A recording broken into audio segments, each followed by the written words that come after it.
हमारा पड़ल बाड़ू एही से मनावा के बढ़ल बाड़ू बाबे होला माँ मोट बाबे खाना जाई तहर फाटी तो हवे ओही लाठी हो न तहरा मुट्ठी में आटी तो हवे ओही लाठी हो न तहरा मुट्ठी में आटी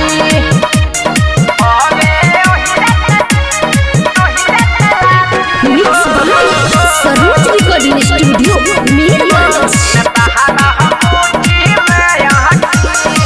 मोटबा हमारा लाठी के हुरा झूठो तू कहेल धोले हम पूरा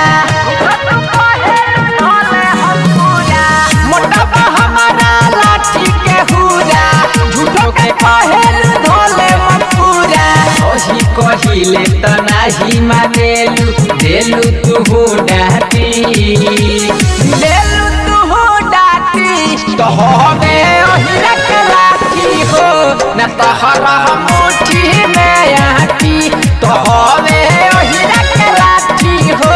न तहरा मुट्ठी में आटी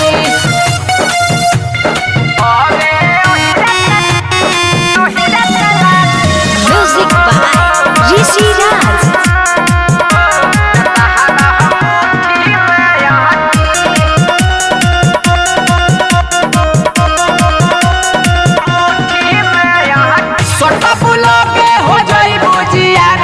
बतिया करो ना तू मान हो